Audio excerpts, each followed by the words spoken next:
Hey, everybody. Thank you so much for tuning in. This is Suzette Speaks, TV host and attorney. It's a beautiful day in Miami, Florida, and I'm going to be joined today by a fellow sister-in-law. She is an attorney practicing in the area primarily of immigration, and we're going to get an immigration law update from her. I want to start by letting you guys know, if you have a legal issue that you need reviewed, you need to speak to an attorney directly. Today is not for legal advice for any individual. That means you should contact an attorney directly and go over your specific circumstances so that they can offer you the legal help you need. This is simply for educational, entertainment, and informational purposes. So welcome one and all. I am Suzette Speaks. If you're new to the channel, please hit the like button. And if you have not subscribed yet, you know what to do. Go ahead and subscribe, y'all. We have great conversations with interesting people from law and politics, like we're going to talk about today, to social media and current events. You know what we do. We love to keep you entertained and, of course, do it in a kind of like edutainment kind of way. So without further ado, can't wait to introduce you to my sister. I see you guys already in the chat. Welcome one and all. Hit the like button as you come in. I see you. Hi, RM. Nice to have you, one of my fabulous moderators. I see you, Chaos Rain, in the building. Let's go, Chaos Rain. If you're watching while you're working, it's all good. Just let me know. Drop a little like, an emoji in the chat. And if you have any questions, it's going to be a kind of open mic forum. So you can ask your question, and Attorney Hemans is going to answer to the best of her ability. Obviously, you can contact her directly. Her website, her contact information, her social media information is all over this description. So make sure you check the description of this video and hit the like button. So without further ado, let me welcome for the first time in full disclosure, we know each other in real life, but I haven't had a sit down with her. We had a great one-on-one meeting about is it a couple months now, and was just really intrigued by her. She is a lawyer's lawyer. Let me say that first and foremost, right? She take her thing very seriously, and she is a person who has been defending the rights of folks here in Florida for a very long time. So to give us an important update, again, for informational purposes only, make sure you contact an attorney directly if you have a possible case. So without further ado, let me get her up here, y'all. Give a warm Suzette Speaks show welcome to Miss Tremaine. And am I saying your last name right? I keep saying Hemans. Yes, you are. Okay, perfect. I was like, let me make sure. How you doing, sis? Good to see you. Good to see you. I'm doing great. I'm so excited to be here. I'm always excited for an opportunity to share, immigration information. And I've been obsessed with watching you for a while. So I'm super excited. I appreciate you. Well, you guys can see her there. She is the founder of her own firm where they work hard to defend the rights of those who are seeking, I'm going to say, the American dream. That's why today's show is called Living the American Dream. Is it still possible to live the American dream? So it's in my motto. So yeah, hello, let's go. I saw it on your page and I did steal it, sis. I was like, yeah, this is a great topic because we see a lot of information, but we don't know what's true and what's not true. So we're going to clear up a few things today. But before we get deep into it, and again, welcome. Thank you for being here, sis. Let me have you introduce yourself to the people and just tell them about, where you're from and what you do. All right. Well, hey, everyone. My name's Tremaine Hemans. I am an immigration and personal injury attorney here in South Florida, but I do represent clients in immigration issues in all 50 states and around the world. So I originate from the beautiful island of Jamaica. I always say that's the most important fact about me, I think. I was born on the north coast of Jamaica. I go home very frequently. Most of my clients are of my culture, but I represent all different cultures. I've been obsessed with immigration law since I came into this country as an international student in 2007. And that's where I first learned how unfair the system is to, the immigrant. So I wanted to advocate for that. I've wanted to be a lawyer since I was 12 years old. So I was just one of the lucky ones who figured out what type of law I wanted to do really early. So I kind of steered my entire legal career towards that. When I was in law school, I interned with the Department of Homeland Security. That is the immigration court in downtown Miami. Got a lot of behind the scenes insight on what should be done and shouldn't be done, how they adjudicate cases and all of that. So I think that does make me a better attorney. Did more internships than I should when I was in school. I don't know how I got any grades at all because I was always working like 2 or 3 jobs. So I got lots of experience when I was in school. When I left, I went to go work at a firm in Miami that did primarily asylum cases. So I have lots of asylum experience as well. And then in 2021, Like many others, I was part of the not migration. What's that? The Great Recession.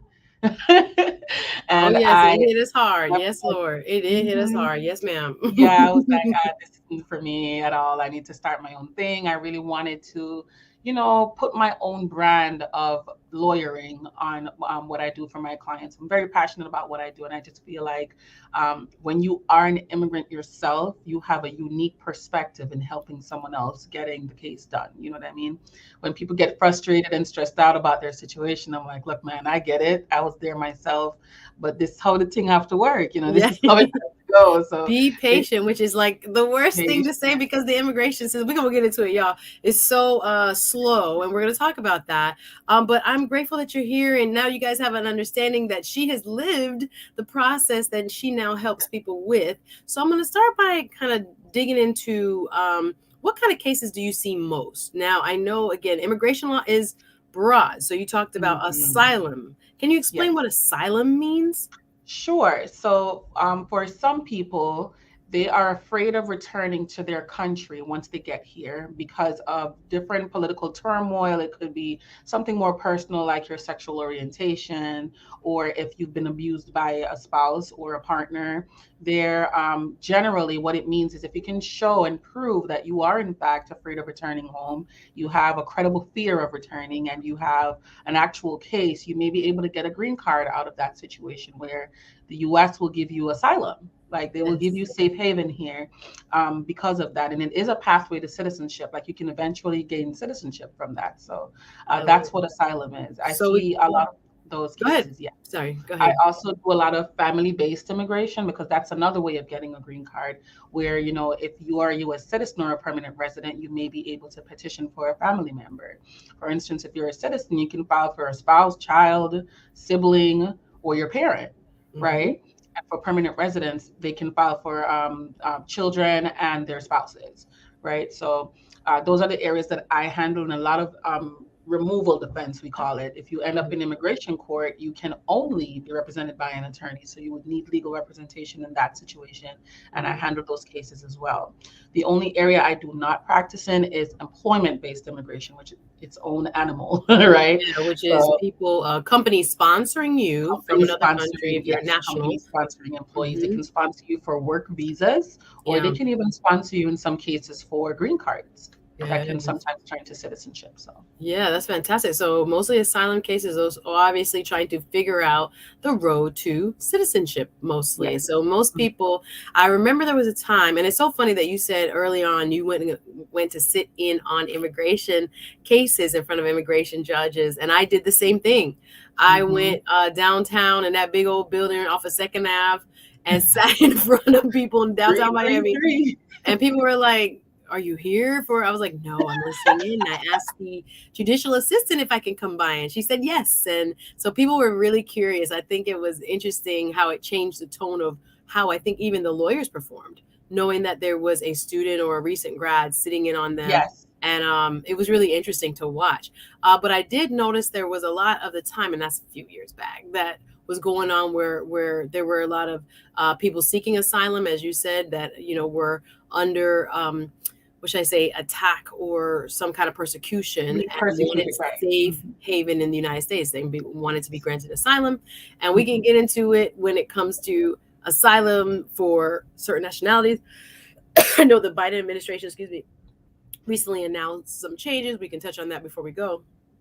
But I feel like there's this kind of narrative around who comes to the United States and who wants asylum. Can you give me an idea of? And I love this comment. Thank you, Miss AKA Lady. She's like, hello, hello. I'm starting to think that Suzette has more Black female lawyer associates than all of Atlanta. Listen, it's just happened to be these last 2 weeks, y'all. I got the lady lawyers representing hard. And it's so funny. I got shows no, next week shows is not attorneys. I don't think so, but I just happen to have it. And then tomorrow's, I have a couple I'm going to make sure you guys know about the shows coming up. But yeah, I have a couple coming up with a lady realtor as well as the self-esteem coach. That's this week. So please make Nice. sure you're subscribed and you hit the notification bell. But thank you, Miss AKA Lady, for being here. I see you, Doug. Nice to have you here, sir. And I'm talking to, again, attorney Tremaine Hemans. She's giving us a general update, guys, and you can always reach out to her for more detailed information and or advice. Today is again educational only, and you need to speak to an attorney if you have a true issue that you need resolved. So I was going to ask you about the typical client. So some people, we're seeing these pictures at the border, people streaming across the border, and I have friends who actually practice immigration law in Texas as well, which I think is a whole nother animal from Florida. Yep. How do you normally are people coming here illegally? Are people trying to come the right way? Right. What's the state of affairs when you get a client? Is it someone who's That's overstaying always the first thing I like to dispel. There is no such thing as illegal, Mm, honestly. mm, Even if you come through the border, there is a legal avenue. There are things put in the federal regulations. mm-hmm, There is court cases that say if you show up to the border and say you need help, that we are supposed to help you. So I do not mm-hmm. understand this narrative of the right or the wrong way. If you are running from persecution in your country, like if my government's trying to kill me, for example, if I'm a Venezuelan and Yes. a few of my family members have disappeared, I'm not going to wait until I disappear No. before I seek safe haven somewhere else. You know what I mean? Yeah. So for a person like that, their only option is to come through the border if they do not have a U.S. visa, because that process takes forever to get a visa approved. You understand? And it's completely discretionary. So I Yes. like to dispel that first. I don't like saying anybody coming illegally, none of that. That will not Yes. come out of my Yes. mouth.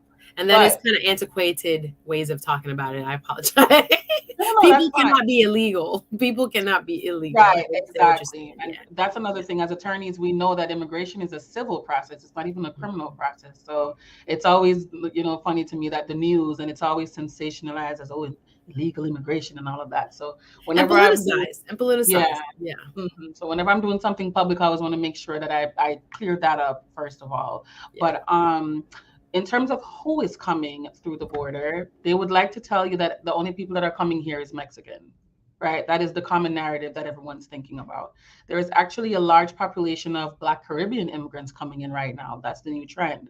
The consultations that I've been getting in the last 6 months or so are a lot of Jamaican immigrants coming here who are fleeing from gang violence in St. James, Jamaica, in the Montego Bay area or the Kingston area, Wow. right? Because yeah, they've cracked down on the types of visas they're now giving to Jamaican citizens. So if you are really trying to leave that type of situation, your options are a little bit limited, right? So there's a large group of Black immigrants outside of just our Haitian brothers and sisters who are coming here. The world's Wow. on fire is what I always keep saying, and only people in America keep pretending that that's not happening.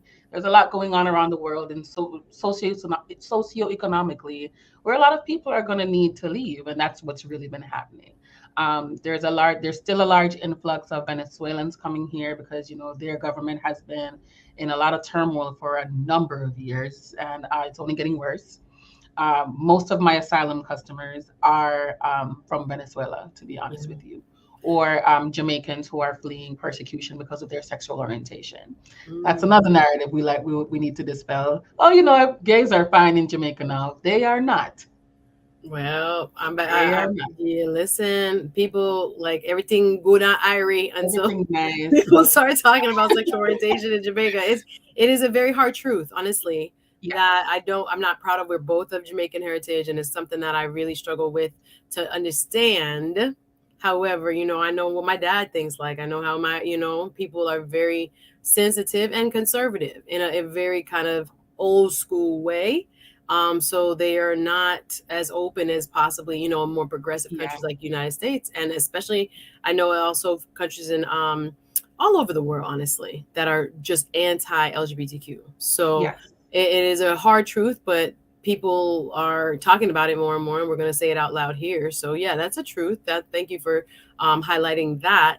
So when someone comes to your office, is it kind of like I think it would be intimidating if a person again overstays.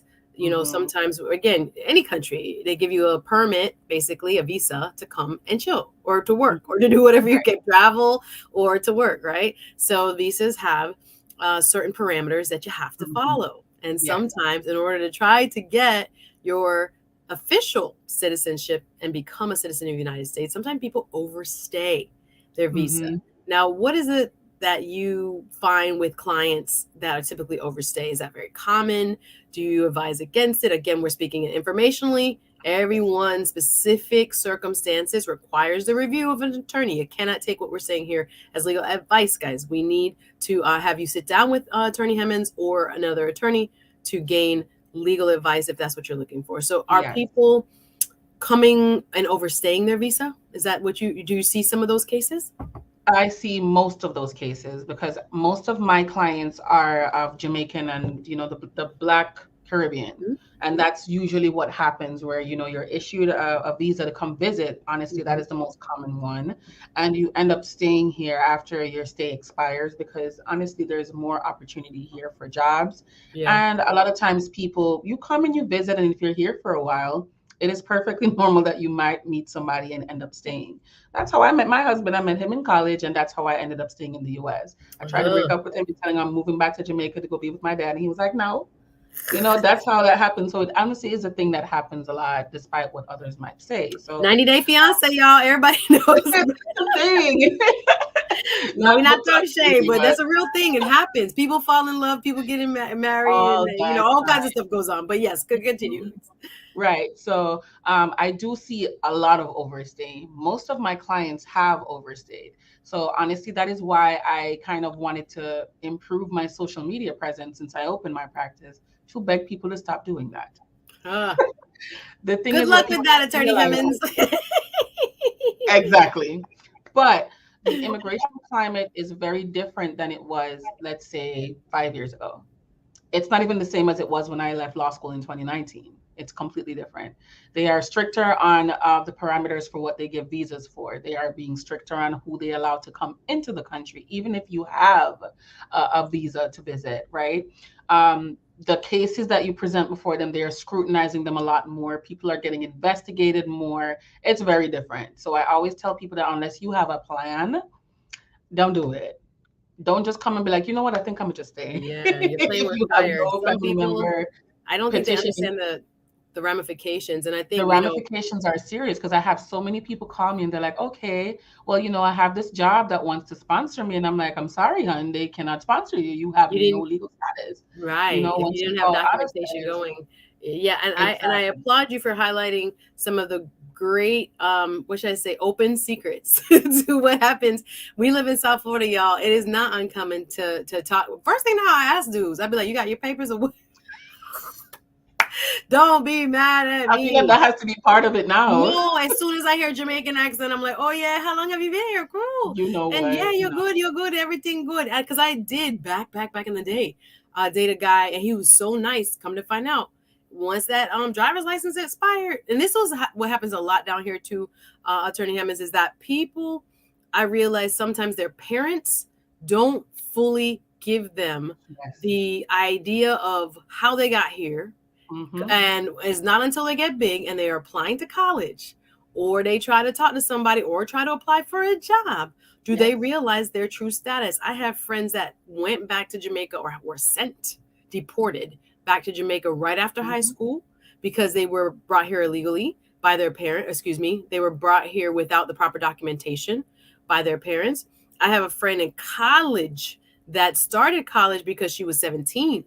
But then when she came to be 18, whole different status, could not get Pell Grants, her loans got cut off because she's not, didn't have the proper documentation. I know people, again, that it is almost kind of crazy. And I know there's a name for them that when we're speaking about this concept of dreamers. Can you talk a little bit about that? And if you see that in your practice? That is honestly one of the most heartbreaking things that we have to deal with as attorneys. Honestly, a lot of parents, everyone's doing their best for their kids, and a lot of people think that they're, doing the best for their kids in that situation. And I do not have children myself, so I cannot comment on whether that's a careless thing or not. However, when you bring a child here as a minor and just say, you know what, they'll figure it out, that is not the best place to put your child in, right? By the time they get to 18, they have now been Americanized. A lot of them believe that they were born here. You understand? All of their friends, their family, and everything, they are all here. And then for them to figure out that, listen, I'm not a citizen, when they are in college or about to go to college and they need financial aid and all of that, that's what happens then. It's So when they're in frightening. the house, it's the best thing for them. But when they become adults, it is not the best thing for them. Because Yeah. now a 21-year-old is staring down the barrel of, okay, so do I have to go get married now? Right. You know what I'm Exactly. saying? Because a lot Exactly. of times that is the only thing you have. That's the only other avenue. By the time it's been 18 years that they've been here, 15, 20 years. If you left your country because you were scared of going back because of persecution, now it's too late for you to file for them. You understand? So Yes. it's always just make sure, at least tell them. That's what I say.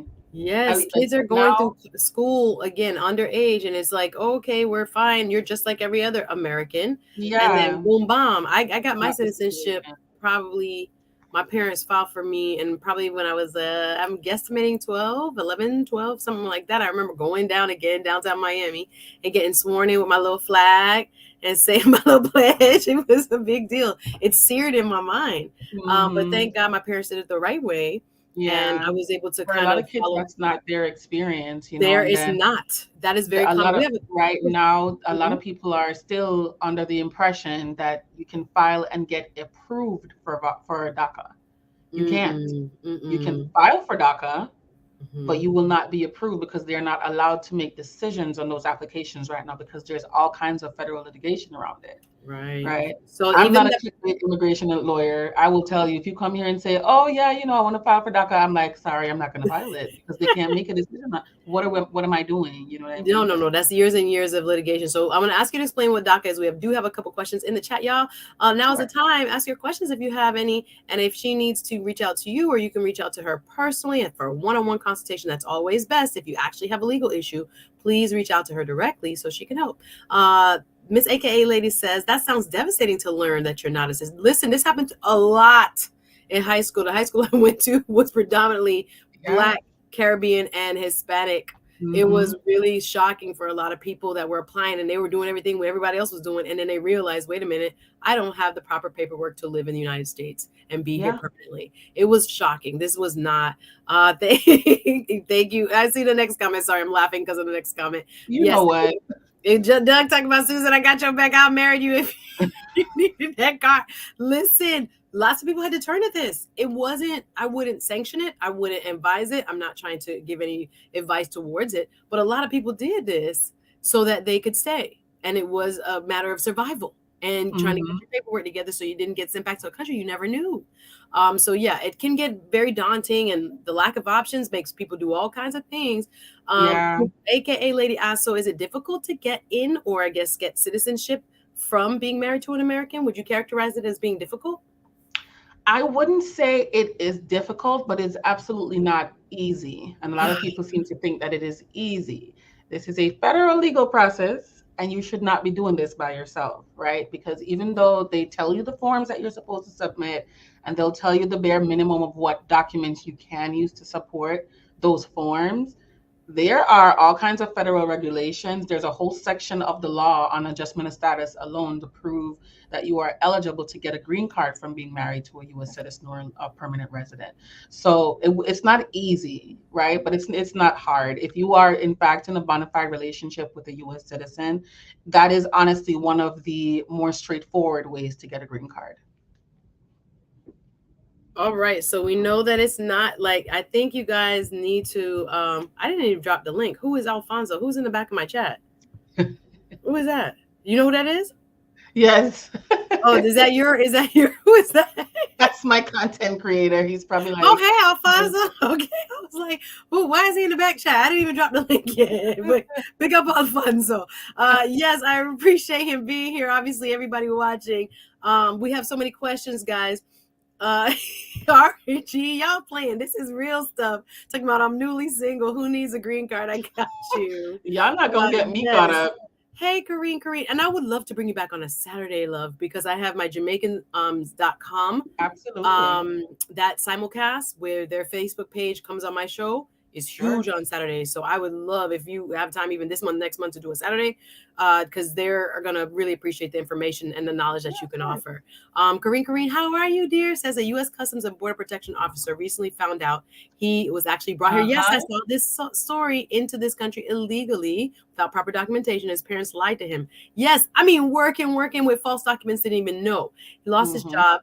this man has been deported, had deported thousands of people. So imagine that irony of you sending people back to their country and you yourself didn't have proper documentation. The history of immigration in the United States is super interesting, sometimes ironically backward. There was a whole movement.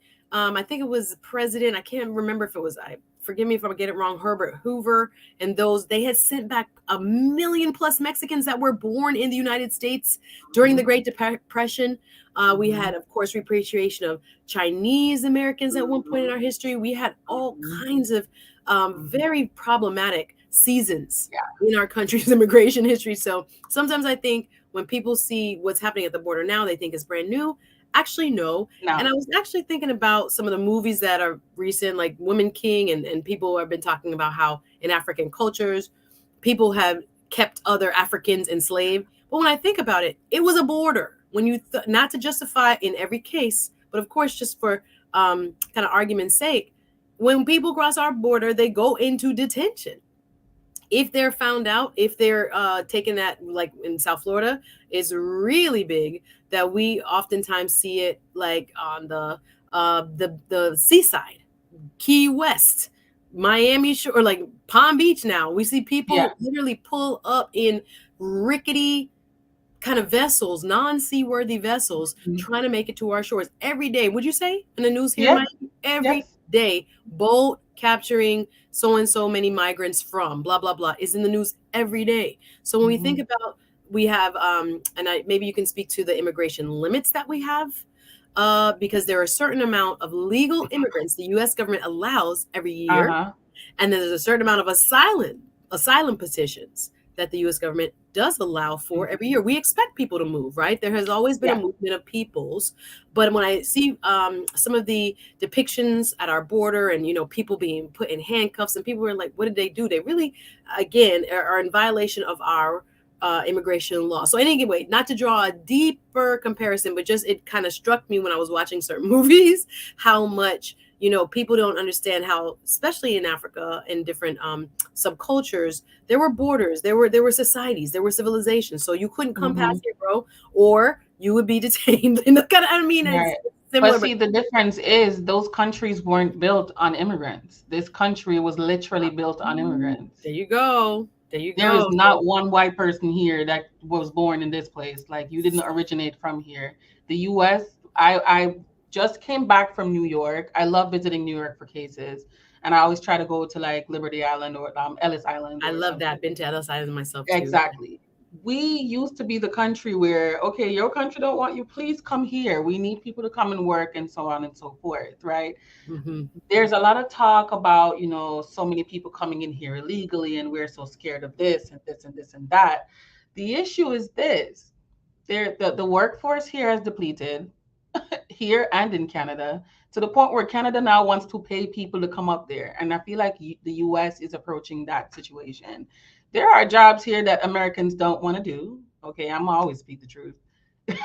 You don't want to pick the oranges, let's be honest. Don't start it.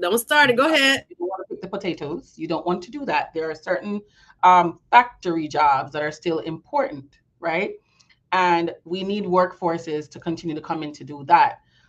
Let's also be honest, in these colleges, when I was in college, I was at the top of my class. Who was the top of your class in college? It was probably a Nigerian girl, some Caribbean girl, or some Asian girl from someplace else that's here on a student visa. We immigrants improve the quality of whatever culture they assimilate into, right?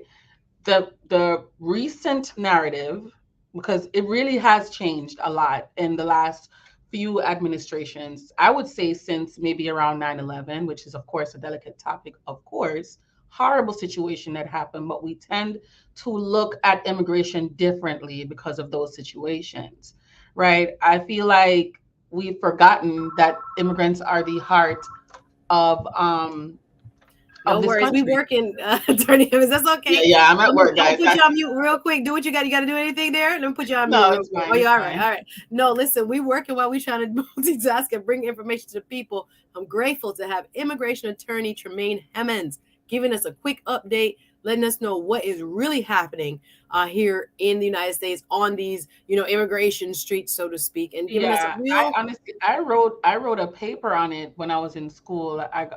Published paper I have that talked about the implications of race in immigration, because what they're also not telling you is it really is based on what shade you are. Honestly, like that's how a lot of these immigration laws were created. It was to restrict, just like you said, the Asian Americans coming in, anyone who was not white. That used to be the literal. There was a Supreme Court case Mm, back in the day, of course, in like the early 1900s, and they really said that the requirement is if you look like a Caucasian, because it was a case where there was an Arab gentleman that was arguing that he should be allowed to get U.S. citizenship, and they were saying no, you can't because you're not Caucasian, and he was like, well, scientifically, I am Caucasian, and then they were like, yeah, well, you got to look Caucasian for it to be that way, ooh. See, and that in was. census data, they're calling North Africans white. Okay, keep going, sis. Keep going. Keep going. Keep going. I'm sorry. Go ahead. Go ahead. So now that sounds crazy and like something that's so far away. But if you look at what's happening now, look at how Ukrainian refugees are being treated versus how Haitian refugees are being treated. Duh. Similar Ooh, situation, child. Go ahead. Go ahead. equally terrible. And there is continued data that the US Department of State releases to talk about what's going on in Haiti. So we are aware of what's going on in Haiti, but at the same time we restrict every avenue that is created to assist those people, right? But when the crisis in Ukraine first started, I remember I had a client who was trying to get his parents out of the country. Horrible, terrifying time. And there was a policy that if they showed up at a US embassy, they would be given a visa to come in because they had family here. What Haiti Mm, can say they can do that? mm, mm-mm. So it's not. Well, we gotta go there. So, are Haitians being sent back? Doug asked the question. Doug said, "I heard the Haitians were being sent back." What's the scenario with our Haitian brothers and sisters, Haitian and brothers and sisters right now? Because I know I grew up here in Miami, South Florida, where the wet foot, dry foot Clinton era Mhm. really made what many of us who live here believe was a racial disparity, even though it was called an economic decision, meaning that Haitians were deemed so-called economic refugees. Now, look, the president has been shot. Gangs have taken over the streets. People, some of my friends who are Haitian American telling me some stuff that's going down. You have over how many million of Haitians outside of the country now? There's a big population in Venezuela, Colombia, Bahamas. Everywhere. They're Haitians seeking are help out. They're everywhere. like, guess what? I have no freedom to live my life in safety. You have no government, basically. So we're not calling that a political asylum seeker. We're calling that an economic asylum seeker, or at least back Uh-huh. then during wet foot, dry foot, as opposed to our Cuban brothers and sisters who were called political asylum seekers because of the communist regime of Fidel Castro. Mhm. So yeah, is it still the policy that our Haitian brothers and sisters are being basically sent back in mass? And I hate to see again every day on the news, here in Miami, you hear about some boat coming ashore with Haitian migrants, Cuban Mhm. migrants, all kinds of folks. It's What's the still real that's status still when the it comes to case. our That's Haitian still brothers the and case. The situation has not changed for them, sisters? Mm, but for some reason they're still being treated like this is not an actual humanitarian crisis, mm, right? So thankfully, if you are one of the people who are fortunate enough to have already been in the U.S. to get temporary protective status, which means TPS pretty much says, okay, you could stay here and work until your country figures out what's going on over there, right? So TPS has been renewed for our Haitian brothers and sisters. However, there was a new program now that President Biden had brought into effect to address the influx of people coming through the border, right? So people from like Venezuela, from Nicaragua, from Haiti, and a few other countries, they were being allowed to register from their country, right, in order for them to come into the country. Again, I am not a clickbait immigration lawyer because every time something comes out, you got to let it simmer for a second to yeah, see everybody was how. like, "Come now, everybody!" Biden letting the Exactly. Haitians in. Come on. That's what You that gotta let was it, the you rumor. gotta I'm let not it saying simmer a that's little bit true. because I didn't understand how that was gonna work logistically, right? Okay, sounds great. You just have somebody apply to be your sponsor, and then you just download an app because of course you have a smartphone. Okay, No, just go to exactly. your embassy, Just a click of a mosey on button. over to your embassy and get a passport. Hello, their government has pretty much fallen. Like, how is this going to work? And not only that, the previous administration is not done with us. People don't understand how federal law works. There are still remnants of the Trump administration. Trumpism is everywhere in the federal government, right? And in the federal court system. Yeah. All those judges that he was allowed to appoint, they are still on the bench and will be appointed for life. To that end, I'm saying there's already an injunction against this policy, and it's a few months old. So there's a Florida So think federal about judge this, that. guys. So you have summed that up very well. And I want to just reiterate for those watching, hit the like button. We're doing work over here. Immigration law update with attorney Tremaine Hemans. Check her out, y'all. If you need immigration advice, contact her directly. Again, today's show is for educational and entertainment purposes only. When I think about that, and again, new news of, and some people have said, the policy hasn't really shifted that much. It's just that he highlighted some things, and now people are like, go Biden. But really, as you were saying, people don't understand, again, when we're voting for president, the president appoints all judges on the federal level. So they go before the Senate. Again, they have judicial hearings. The Senate must also approve them, but they are appointed. They can't even make it there unless the president appoints them. Of course, when President Trump was here in office, he appointed a bunch. I'm talking about stacked, didn't leave any openings, right? Yeah, which is If why there were that was openings, he so found people divisive. with his let's say ideology or political leanings to fill those seats. So those benches, as she said, are lifetime appointments. They are going to be on there till they pass, if they choose to stay without retirement. So the ideology still exists, even though we have a new president. Now, President Biden in his term also gets to appoint as many federal judges as he's able to get confirmed by the U.S. Senate. But we tend to think the policy shifts quickly, but it doesn't. As she said, there are remnants of the previous administration all throughout this immigration law system. I have two really good friends who are immigration law judges, and they keep saying, first of all, it's very slow. And can you characterize maybe an asylum case, how long that would take? Or if someone is trying to apply for citizenship, how long that would take? I mean, we were here more than 10 years when we finally got ours, but as my family, my parents, myself, and my little bro. Actually, my little bro was born here, so he had to go through it. He's an American, right? A born and bred American. So, what are the timelines like? Is it still a clogged system? Oh, it's much worse now. We have over 3 million cases in the immigration court backlog. Okay. What we gonna do? What we gonna do? Waiting for hearings, waiting for judgments. Yeah. I have a client who entered the country in September 2020. He is about to have his first immigration court hearing this year. From September of 2020. He's gotten his first hearing before a judge. Petition to become a citizen? No, his first hearing to even tell them what he's going to apply for. Wow. Is this year. And by the time he gets his case completely adjudicated, it'll probably be 2024. So it takes years. So if just to even make, as we call it, airport, for instance, and ask for asylum, you're looking at about 5 years. Whoa. So think about that, y'all. So you are literally you might have an anxiety attack. That's like you are uncertain. I remember the same guy right after high school that I dated for a little bit. He was frightened when he couldn't renew a driver's license.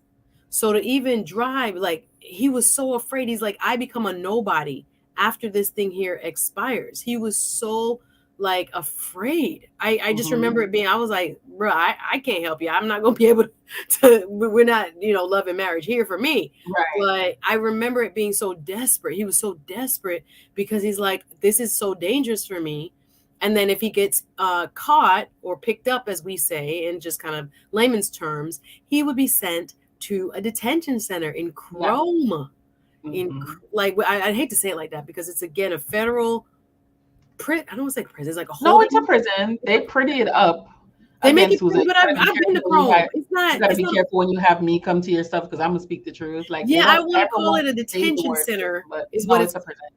They are It's prisons. frightening, and I don't want nobody go down to Chrome. They had one up in Broward. If you get caught up there, And that one's that one's it's the funny thing is I always use the Broward Transitional Center as the example of what the detention system is in immigration because they don't want you to think it is what it is. Mm-hmm. And this particular detention center is a pink building, Mm. right? In mid Broward, and everyone seems to think it's a bakery or something, but no, it's Absolutely actually one not. of the harsh detention centers. Mm. That one. You have a case there and you're like, "Oh my God." Honestly, Yes. yeah. So no, they're prisons. They're No, prisons. yeah, I think because people, and you think about like your regular everyday Jane or Joe, working class, middle class people who have never been in trouble with the law in their own countries, have never been inside anything close to a so-called detention center. And all of a sudden, if you get picked up, guess where you're going? Guess what you're going to be a part of, and what you're going to be, where you're going to be held indefinitely.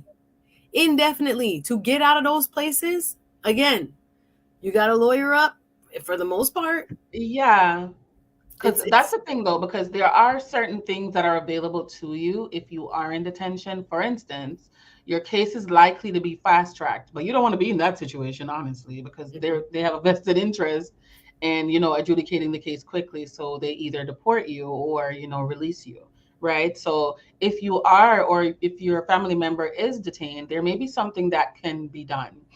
You can try to get bond if you can prove that you have a family member who was outside of the prison system, well, the detention center, who who can support you financially, help you make bond, and you don't have any like crazy crimes where they have an interest in keeping you detained. You may be able to get bond and be able to leave the detention center. If you are still detained and they don't want to release you, then your asylum case won't take 4 years to come through. You know what I mean? It'll yeah, likely come but through you in like a don't few want to months. end up there fast No, tracked. So to be in a detention center isn't to be in a it's not a prison good thing. like. I can't even imagine. I know people who have been in Chrome and they were like, bruh, you don't want to go down there. Women, I just feel like, again, we don't have a perfect system here. So I can imagine other countries and what they're dealing with. But everybody thinks, the United States is the place that provides the most freedom, politically speaking, economically speaking. So where do they want to go? Where they're not going to be harmed, where their girls can go to school without, fear of being Yes. assaulted. I was at a Hmm. training this weekend, and the women that I met from Ecuador and some of the things that they had endured, and we see them on, Oh, yeah. they coming from Central America. Oh my God. You wouldn't leave your home. You wouldn't leave your home if you could go to the store and go Literally. home, or your little boys wouldn't be recruited for gangs.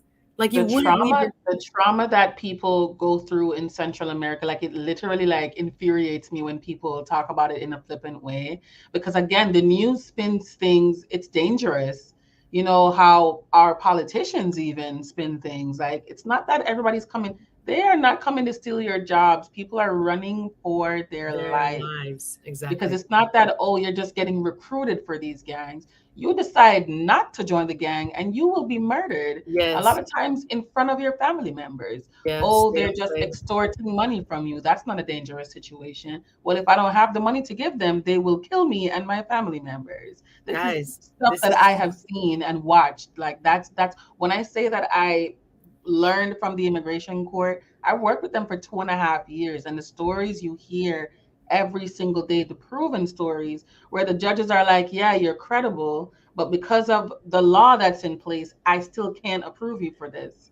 I've seen that over and over. Immigration is tough. Yes, girl, y'all. Call her if you have a distinct issue. I'm gonna drop the link one more time. If you have a direct question, you can ask her now. And this kind of consultation. No, just kidding. Would cost you a little couple of dollars, but she also gives 30-minute consultations, y'all. So if you want to check her out, and if you have a problem, again, you don't have to put everything in the chat. I know sometimes you get sensitive Yeah, when give it us a comes to call, your nine five business. four. Black folk, we don't like to put our business out, and we Yes, feel give kind of us a some type of call, way. But nine this is five a four real. three one five 3840. We'll be happy to assist you. Please check her out. Immigration is tough, says Donna. Thank you for being here, Donna. Again, Hi, final Mom. call Ah, that's your mommy. My biggest fan. Big up Dana Love every time. it. Hey, mom. Thanks for coming through. Gotta love the family. Bring them with you, sis. I love it so much. Thank you so much. I see Nayoka in the back chat saying Tremaine is the best. Call her. I listen. You gotta find someone who knows what they're doing, who's competent, who's passionate. Of course, do your research, but we recommend that you can reach out to her if you have a question, right? And again, Yes. Oh, last one call. more thing. Go ahead. While we're on the topic of Yes, contacting immigration sure, professionals, please make sure. sure you are doing your research on Yeah. the people you want to hire. Yes, I speak well and I look nice, but please go ahead and do a Google Yeah, search. that's what we Make saying. sure Do I'm a your lawyer. do your research. It's Do your true because research on these people. yeah, Just because everybody you can see look somebody like flashy. this in a photo, that doesn't mean they We know what talk they're about that. doing. I have a law picture like this. Oh, my first one was like, I'm tough, you Mhm. guys. I'll fight for you. I'll win your case. I need marketing is marketing, y'all. You got to ask for their years of experience. You got to ask again what their track record is, right? You can ask any attorney that. So You definitely can. reach out and talk about what is her, experience in your particular area of concern, guys. She's here to serve. Mhm. Yes, Oh, and yikes you is also real. asked me about success stories. I Yes, will share my please. favorite story is of the first case that I tried in immigration court Mm, for asylum, and it was a young lady from Venezuela. And she was a doctor in her country. She refused to join the political party that is in power in the country. That's an oversimplification, of course. Um, and she wasn't allowed to get certain public benefits. She was fired from her job. They came to her property. The police came to her place of work. She was assaulted. They completely ransacked her business, and she had to leave her country and come to the United States. When I met her, she was training to be a dental assistant, and this was a doctor in her own country, right? So that was the first case. I worked many hours on that case just to make sure that we created a picture for the immigration judge where they would just see the person and not just, the federal codes and this was what the yeah. law, see the actual person and what these people are going through. So that's one of my favorite success stories. I have countless family immigration stories that are told, but there's nothing better than handing someone their green card because it is a new lease on life in this country, especially if you have been in a situation where you overstayed for a number of years. I've seen people who overstayed for years and years and years, 20, 30 years. This is what But I don't understand. Why do people do that? First of all, as you're here's the bringing up thing about time, there's people that live in the United States darn near 25 years and don't want to become a citizen. Why?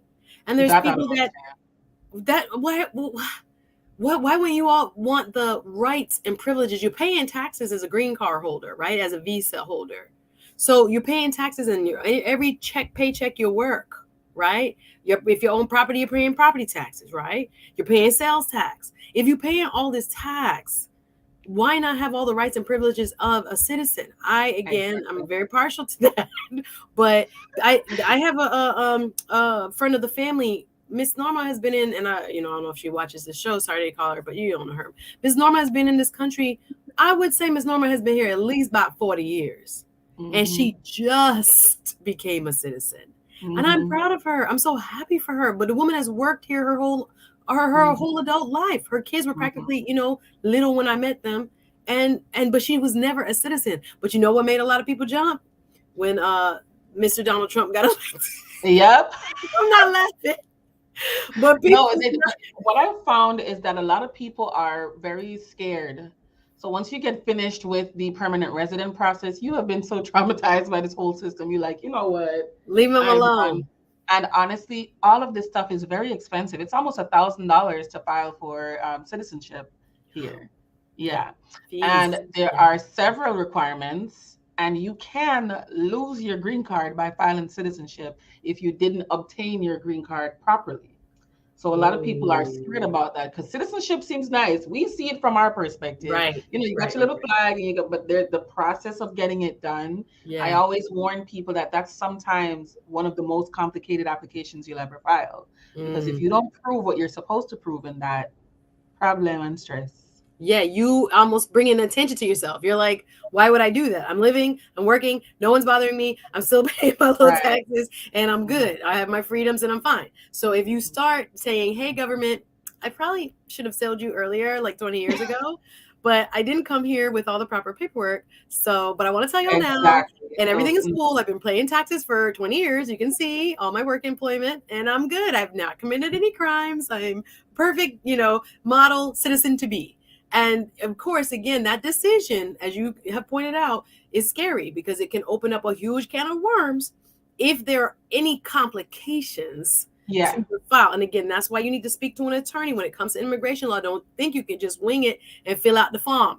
Because most Mm-hmm. people will get a form and think, okay, I want to save the money. And it is, an expensive process for depending on, where you are and what you need. So I saw a couple questions I definitely want to highlight. Can you give us about 10 more minutes, Attorney Hemans? I Of know course. Yeah, we're good. You're good. I'm trying to get out of It's after 5. We good now. The phone's not okay. going to ring anymore. I don't want to stress her.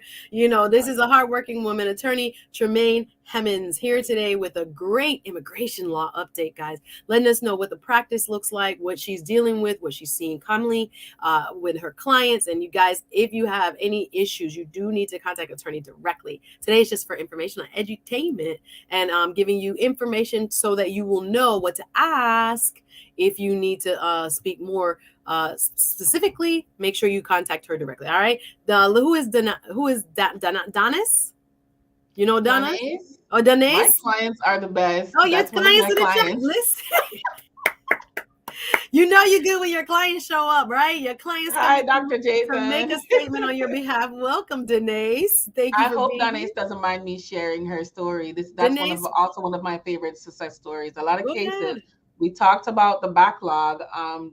In her situation, her case was stuck for a number of years, and I had to Mm, send these people a letter threatening to sue them in order for them to make a decision. mm, And now, when she contacted me, she was about to finish dental school.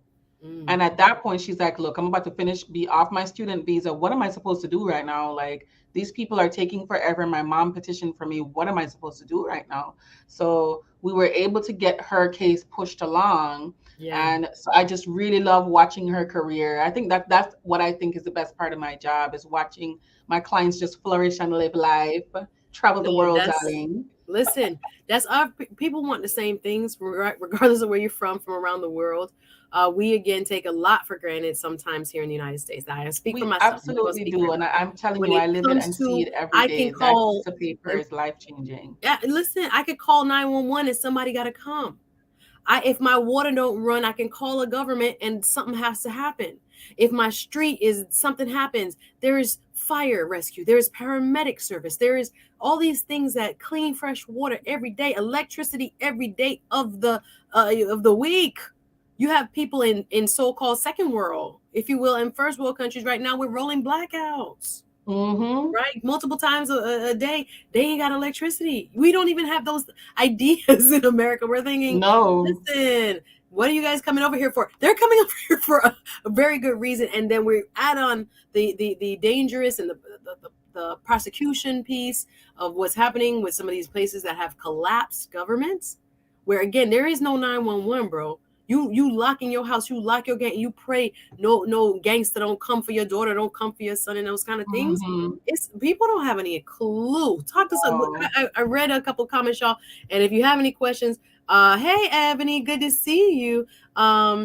Yes, Miss AKA lady says, man, the way your people are showing up makes me want to hire you too. That's amazing.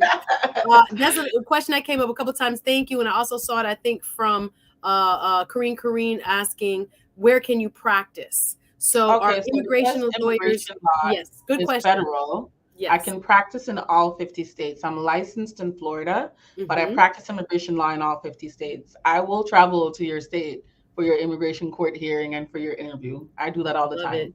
So I practice in all 50 states. I have clients everywhere. I Okay. picked up an Italian client today. He called me from Italy, you know, That's all over the world. fantastic. So again, because it's federal law, she's permitted to practice and show up as a part of any case across the country. So yes, good question, Kareen and Miss AKA Lady. Thank No, you. it's not just Florida. She can go anywhere in this in these United States? So, good question, y'all. If you have any other questions, guys, go ahead and drop them. Miss AKA Lady has asked before about, so I think it depends on what kind of issue it is. So how long? We talked about how long it does take. So the process in general to become a citizen, if you came with proper documentation or if you applied before you reach, that's another thing. Right. You can be in your country and apply, guys. You don't have to cross the border and then come and apply. There are many, that do that and it works. But when to say that you could give us a time frame for any of these issues that we've raised, what are we looking for? Well, each process is going to have its own processing time, right? So for instance, let's say I'll use examples. If you are a U.S. citizen filing for your mom and your mom lives outside of the country, depending on what country she's in and how fast they process applications in that country, that is how it dictates how fast the process is. So there really is no right answer for that question. It really depends on what it is you're filing. For instance, we already went through the filing process for asylum. It's going to be at least a 4-year process if you're in immigration court, 4 or 5 years if you're at the asylum unit. Some cases go a lot faster. If you get a great field officer, yours might go a lot faster than everybody else's, right? But the general processing time is usually longer. If you are married to a U.S. citizen and you're filing for adjustment of status while you're in the U.S., that process is going to take you about a year, sometimes a lot less, if you hired the right lawyer. Kidding. Hey, that part. Hey. Shameless plug, right? Sometimes the cases go faster if you file them online. I'll give you an example. This is not any time I give you like any timelines, it's not hard and fast. The processing time is what it is. Right now, if you're filing to renew your green card, that's a 1-year process or more. They've started to give, when you get the receipts for those, that's to renew your green card. Or like if they make a mistake on your green card and they have to change your name, a year at least. They are now giving people 48-month extensions on their residency because they're taking so long to adjudicate those cases. So it really depends. It depends. Wow. That's the lawyer answer. We don't have a strong system. The system is kind of broken, and it's people are trying to do it this right way, so to speak, and maintain their status by keep checking in with the government. Basically, file your paperwork every so often. When we tell you check in, let us know how you're doing. You got to do it. Very hilarious to me. Like, come the right way, okay, and that's taking you 5 years. So what are we gonna do?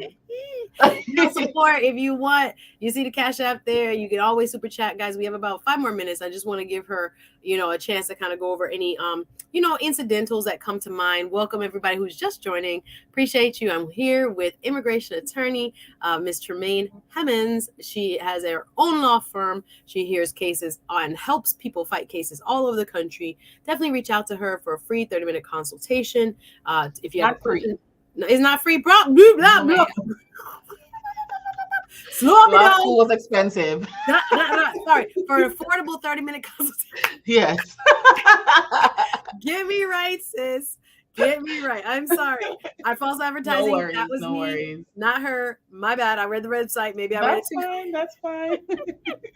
Get me right. But reach out to her, you all. And remember, again, each case is so specific that when you need to really understand what you need to do, again, we're giving general information here today.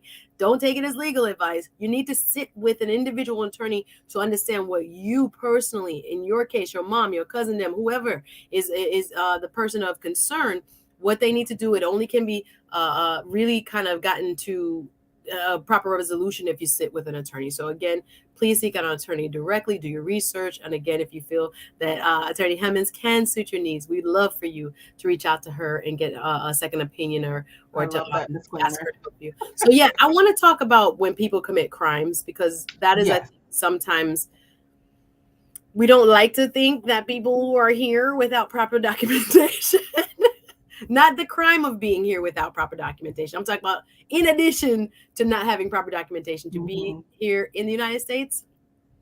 Sometimes people get into trouble, right? Yes. In trying to less than 1% of the immigrant population, but yes, it does happen. Okay, less than 1%. Thank you for most immigrants, hardworking people that get what they need to do done, pay into the system, and they're fine.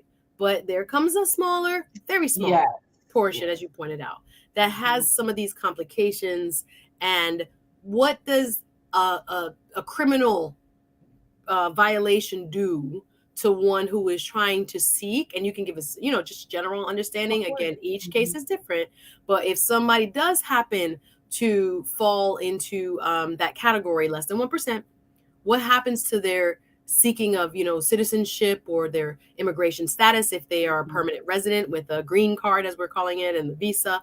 What happens when you are finding yourself in the criminal justice system? Okay.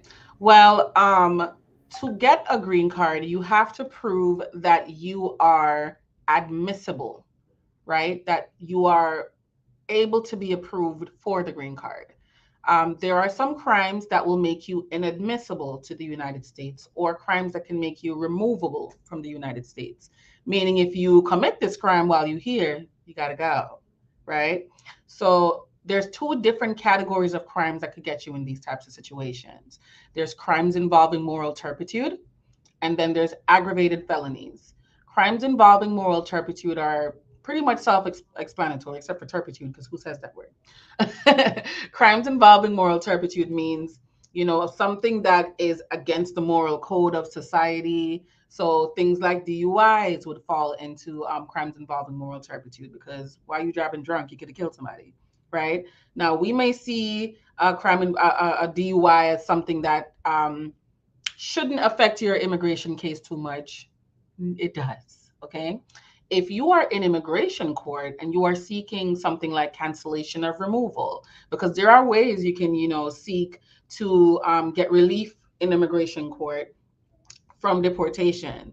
If you have one DUI, your chances of having that happen is limited, right? So something as simple as a DUI or driving without a license can get you in trouble, right? I've had many people contact me because they were detained because of that. Many people who were in the car with the person that was driving under the influence, or the person driving who did not have the proper documentation, right? So something that simple could get you into problems. Then there are drug offenses, right? So if you have less than 20 grams of marijuana, you should be okay. We are all currently now fighting all marijuana convictions and all deportation charges, Exactly, because because it's it's legal everywhere. So hello, right? the So law there's a lot has of changed. Yeah. there's a lot of litigation around that right now. But if you've been charged with a drug trafficking offense, that is potentially the kiss of death to an immigration case. If Ooh. they charge you as a drug trafficker, or yeah, it's So very most likely immigrants do to not have those follow in these charges. categories, guys, but I had to No. ask The because thing this is, is an things issue. happen. I have never gotten a detention in my life, but I have definitely in my life been in situations where I could have got in trouble just by being around other people, right? So Mm-mm. that's another thing people have to realize when you are out of status or you are a permanent resident, because a lot of people don't realize that too. Just because you're a permanent resident don't mean they won't take it back and send you home because you committed a crime that puts you in deportation, right? Because again, remember, there's crimes that make you removable, and an immigration judge can take your green card back. So there's things like that. Of course, more serious crimes like, forgive me for saying this, but like sexual crimes against minors, Yes, indecent domestic violence, exposure, yeah, those type of thing. murder, Assault or those, grape, as they would say it here on the right, YouTube. They those can't say would the be word, but considered yeah. as the aggravated felonies, and those could get you in trouble. If you have any kind of criminal issue at any point, I don't care what it is. If you have an arrest affidavit, you need to contact an attorney yesterday. Yesterday. You need a criminal attorney and an immigration attorney, Yes. Yes. unless you have one that does both. I am not one of those, but I have a Mhm. great criminal attorney for you. Okay. My colleague Terry Ann Howell is excellent at that. She used to work for the public defender's office for many years. So you need good people who will help you get those sentences reduced. People also don't realize that when you get to court, everybody wants you to take a plea deal. Take the deal, you won't get any jail time, this, that, and the third, but they will not tell you the immigration implications of taking those deals. Sometimes not pleading guilty, but having an adjudication withheld on your record can still get you deported, Mm. right? You took the deal, which means you are accepting responsibility for committing this crime, Mm-hmm. right? So be sure that you are also, whoever gets in any problems, please take this away from this conversation. Yeah. Please make sure you contact an attorney. If you don't Yeah. hear anything else from me today, it's Yeah. not cut and dry and it's not simple, no matter what the situation is. You want to at least get the proper advice before you do anything. But yeah, criminal Listen, charges are doing problems, man. this right here, that right there is one of the most critical words of wisdom anyone can speak. A lot of times people think they can handle stuff and push it under the rug, or no one noticed it, or the system, it didn't ding in the system because nobody showed up at your house right away. Mm-hmm. You have to be very careful to be proactive, right? Because what you do not want is for them people to come when you least expect them people to come. Mm-hmm. And Oh, also, mm, people also think that it's only when you commit a crime that they come knocking at your door.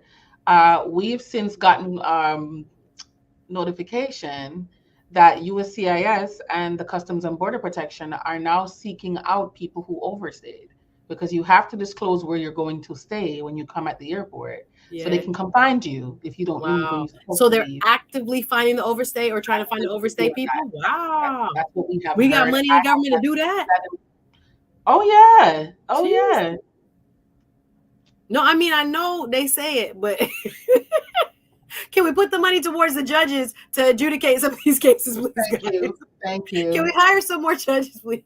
Since we Thank got 3 you. million cases waiting, why don't we worry Hmm. about that? But they're Because coming we're out too to busy. people's We're too busy budgeting business, or foolishness.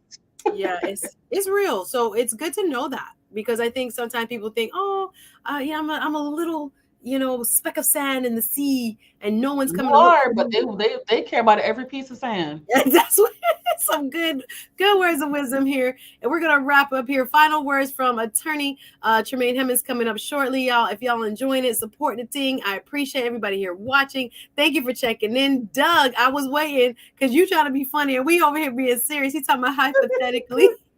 If soon, my paperwork good, Doug. Okay, I'm a citizen. Okay, if it's had to marry to get it for a green card. What's the process? I'm good, Doug. Thank you very much. Thankfully, my parents handle business for me, and that's a big lesson. If you have minors and you are not a citizen, you want to consider filing for yourself and for them. It is so Hmm. much easier than afterwards when a person turns 18. Now they have this big burden on them to kind of sort out themselves. That, I thank God my parents did it the proper way, and was able to get me through, cross the sand. Right, Lord, thank you for this U.S. citizenship, because I'm grateful for it. And again, it affords you so much more access, right? All the rights and privileges of being a citizen, which I do not take lightly. But yes, Doug, I appreciate you reaching out, but I appreciate the support of the stream, and you are today's sponsor. I appreciate that. Nonetheless, you guys are so funny. When I was talking about free, no, we ain't no free over here. Y'all so funny. Y'all so funny. We want you to support and then check her out. As much as you are needing somebody, or someone else needs somebody, we want to bring quality people to the fore, so you guys have options, and you can check her out, ask her any questions, etc. Final questions in the chat, please, as I let her go.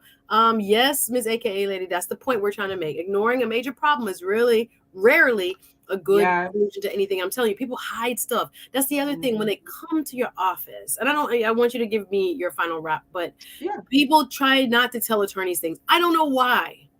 Ma'am or sir, you come to me and then you don't want to tell me all the business. I can't help you.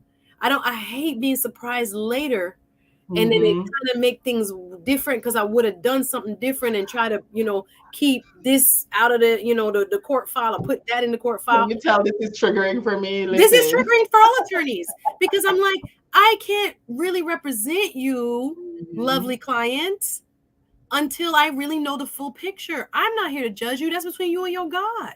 But Yeah. if I want to apply the law to the best of my ability to your circumstances, I gotta know even the kind of shady stuff too, I so gotta know that everything. I gotta I don't know. I prepare. try, like, a lot of people tell me that Child. my office is a relaxing space. I try to make it as relaxing and Yes, welcoming as so they can possible. talk to you and tell you tell But your before you business. even consult with me, I make it clear you have to give me all the information. Like, I need to know everything. I I can't help don't you if I want don't know everything. nobody to pretend with me.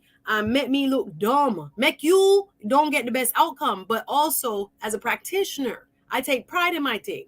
So if I'm not able to get where I'm going, it's because I don't have the full picture. It's something that we got to be very careful to not, overlook. I know I'm triggering you, sis, because that's a real thing. But I'm gonna let you make your final talk about Sanana's talking about Doug ready to sacrifice. You're so funny, but nonetheless, I appreciate that. Let me see. So guys, she's on YouTube. Tell me about the channel, of course, before you go. She also is very present. As she said, she's trying to get the word out there. So follow her on IG, follow her on Facebook. Do that, guys, and please support. And then if you have any last questions, this is the time. Andrew Walker in the building. Oh, I'm going to share this on my page. Thank you. More the merrier. Like, comment, share. We love it. Spread the message. We want people to get the information. That's what we do here, and making sure people are not getting bogus people, let's say, to introduce them to issues and critical information needs to be dealt with professionals. I'll just leave it like that. So final thoughts from you, my dear. Final do's and don'ts. I know that's a lot, but thank you for staying up with me. First of all, thanks again. Thanks again so much for having me. I so appreciate the platform. The first thing I would say is if you are an immigrant living in the U.S., whether you are here with or without legal status, you matter and your voice matters, your situation matters. Whoever you are trusting with your case needs to respect that. Okay, I am the child of an immigrant myself, a parent who overstayed and tried to make a way for my sister and I to come here. I would not be here as an immigration attorney if my parent didn't do what it is they had to do to, try to make a better life for us. So I see you and I understand your situation. We just want you to speak with a professional first before you make these decisions, so you understand the repercussions of it, or so that you can create a plan to get yourself out of that situation. So that's first and foremost. Secondly, please again remember that you have to do your research on the professionals that are doing your case. There's a lot of immigration fraud happening right now. Even if you are using a consultant, which is fine, if you have an experienced consultant on your case who is preparing your forms, make sure you do your proper research on this consultant. Make sure you're researching the attorney who is doing your case. But please remember that if you end up in a situation where you're in court, you can only be represented by an immigration attorney. Okay, so again, my name is Tremaine Hemans. I'm on Instagram and TikTok, Twitter, everywhere as Legally Trim, LEGALLYTREM. My office telephone number is 954-315-3840. We represent clients in Florida and all 50 US states and around the world. We also have an email address that you can send your direct questions to, and we can assist you in scheduling a consultation. That is info@hemanslaw.com. That's HEMANSLAW.com. That is also our website where you can go and see all of our practice areas. You can get some valuable immigration information and just, do a little research on who I am. I try to keep you guys up to date on what I've been up to and everything, to make sure you understand that I am, of course, a seasoned professional in what I do. This is my passion. I would be happy to assist you in your case or any of your family members or friends. So please pass the word along. And I will see you on Instagram and TikTok for immigration tidbits every day. Absolutely love it, sis. Fantastic. The people are loving it. The feedback, y'all. Thank you for the love. Everybody's very informative, very interesting. Thank you, everybody watching live. Yes. Seeing the numbers, y'all, come through.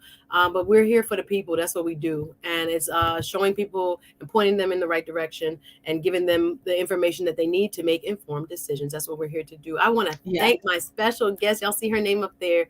Follow her. Check her out. And the YouTube page is under Hemans Law. Is that the YouTube page that you got? Yes, that's our YouTube page. Yes. I don't use it as much as I should, but I will be improving. We'll change that. Don't worry. We'll change it, girl. I want you back, please. If you are on TikTok, I go live twice a week to give free immigration, not advice, information. So, if you have questions there, you can always follow me so you see when I go live, and I literally sit there for an hour and just answer questions. So I'd be happy. I love it. Mandrell, you checking in? We almost wrapped up, y'all. Miss AKA lady giving us a clap.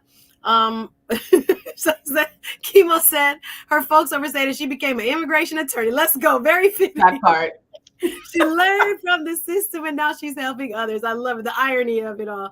Big up yourself, Miss Tremaine. I know I'll see you in these streets here as Lady Lawyers. I'm so proud of you. If nobody tells Thank you, you're you. doing amazing work and You you're serving the too. people, and we're grateful for you and others like you who are in this fight as the system is, not necessarily functioning as it should, but we still making progress. So big up to you. And I Thank would you. definitely a Saturday, maybe next month for real.